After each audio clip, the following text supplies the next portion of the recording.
आतंक के इस स्वरूप पर चिंता जताई है। ऐसी ही आतंकी साजिश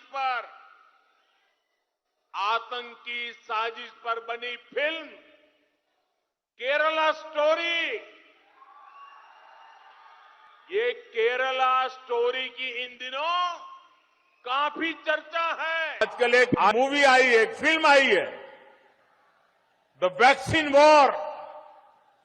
वैक्सीन वॉर नाम की फिल्म आई है। हेलो दोस्तों, आप सभी का स्वागत है आपके अपने यूट्यूब चैनल पर। आज हम आपने जैसे कि इंट्रो में देखा, मोदी साहब ने दी केरला स्टोरी और दी वैक्सीन वॉर की बात की है। आज हम सबसे पहले इन चंद जो चाटुकार हैं उनकी बात करना चाहते हैं। सबसे पहले अक्षय कुमार साहब कल एक इंटरव्यू में क्या कह रहे थे, आप ये सुनिए। आज मैं कहता हूँ कि जब हम पासपोर्ट लेके इमिग्रेशन ऑफिस में खड़े होते हैं, when they look at it, I'm talking about being in abroad, they look at it with lot of respect, and they like सीधे उनके मुंह से निकलता है, oh, you come from the country of Modi, ऐसा आता है। जैसा कि आपने सुना कि अक्षय कुमार साहब तो भारत का जो पासपोर्ट है उसकी इतनी बड़ाई है वो कर रहे हैं, लेकिन एक मिनट, अक्षय कुमार साहब तो पिछले लगभग 10 सालों से कनेडियन नागरिक थे। उसके बाद में लगभग 15 अगस्त के बार उन्होंने वापिस भारत का जो पासपोर्ट है वो लिया है। तो इन चंद महीनों में वो कितनी यात्राओं पे चले गए और जहाँ पे ओह माय गॉड आप मोदी के देश से आए हो, इस प्रकार की बात है वो लोगों ने यहाँ पे इमिग्रेशन पे कर दी। और दूसरी बात ये है कि भारत के जो पासपोर्ट की रैंकिंग है वो लगभग एक टॉप 10 में न टॉप 20 में लगभग 85 नंबर के आस पास आती है। जो भारत का पासपोर्ट है वो विदेशों में मान्य होता है। मतलब इतनी लंबी रैंकिंग के बावजूद ओ माय गॉड आप मोदी के देश से आए हो, ये जो चाटुकारिता का चरम है वो अक्षय कुमार है। ये जो विमल की ऐड करते हुए घूमते रहते हैं इनका। और इनका एक इंटरव्यू आपको याद ही होगा, जिन्होंने इनसे पूछा था कि आप मोदी साहब आम चूस के खाते हो या खट के खाते हो, सबसे बड़ी बात तो ये रही। इसके बाद में ये फिल्म मेकर हैं साहब, इनकी भी जो यहाँ पे ये दी वैक्सीन स्टोरी है, दी वैक्सीन वॉर आई थी, उसके बाद में कुछ इंटरव्यू की कटिंग है वो देखिए। केजरीवाल जी तो इतना लड़ते रहे फाइजर के लिए। वो तो कॉन्स्टिट्यूशनल पोस्ट में एक चीफ मिनिस्टर को ऐसा करना चाहिए क्या? मेंबर ऑफ पार्लियामेंट चिदम्बरम साहब, शशि थरूर, ये सबके सब लोग फाइजर को क्यों प्रमोट कर रहे थे, जबकि सबको पता था कि भारत वैक्सीन बनाने के एकदम करीब आ गया है। वॉर जब होती है तो वॉर में एक हीरो होता है और एक दुश्मन होता है। दुश्मन कौन है इस वॉर में? So lots of people in India were employed by foreign vaccine lobbies, and they were advocating and they were arm twisting, blackmailing the government to buy their vaccines. Those are the villains. अब जैसा कि आपने देखा, भाई साहब हैं वो तो दी वैक्सीन वॉर के ऊपर, उस फिल्म के ऊपर ना बात करके जो रियल के अंदर कोविड हुआ था उसके ऊपर कुछ लोग ये कर देते हैं, कुछ वो कर दिए, कल के देश का नाम बदनाम कर दिया, गजब गजब की बातें हैं वो कह रहे हैं। और उनकी जो फिल्म है वो इतनी जबरदस्त पिटाई है वो कि आप सोच नहीं सकते। और उसमें भी जब प्रधानमंत्री मोदी साहब ने राजस्थान के मन से कहा था दी वैक्सीन वॉर, आजकल एक मूवी आई है, एक फिल्म आई है, द वैक्सीन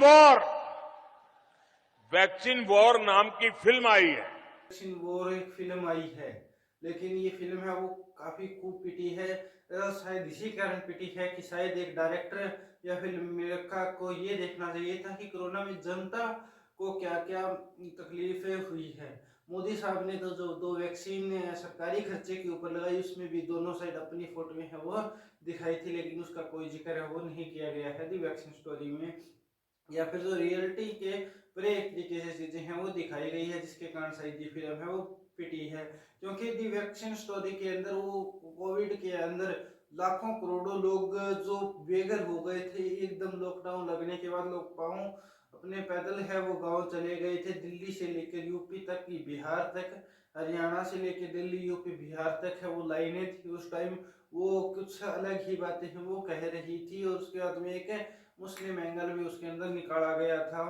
जब एक मस्जिद के आसपास से वहां से वो लोगों को निकाला गया था तो उस टाइम वो भी बहुत अधिक प्रचलित है वो किया गया था।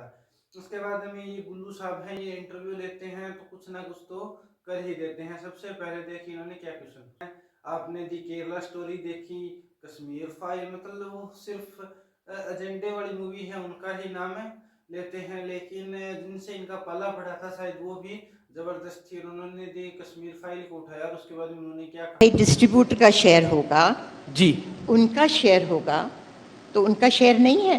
चलिए 400 में से 200 करोड़ बनाए तो 200 में से कितने दिए? 50 करोड़ भी तो दे सकते थे ना। चलिए मैं अगली बार उनसे जरूर सवाल।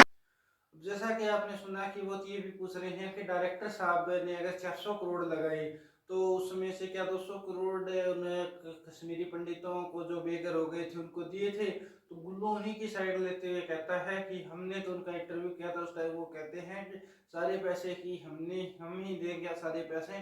तो उसको भी उन्होंने पलटवार करते हुए कहा कि 200 करोड़ में से कम 50 करोड़, मैं कहता हूँ 50 करोड़ क्या 10 करोड़ रुपए भी उन्होंने उन पंडितों को दिए क्या? कहीं पे कुछ बात नहीं है।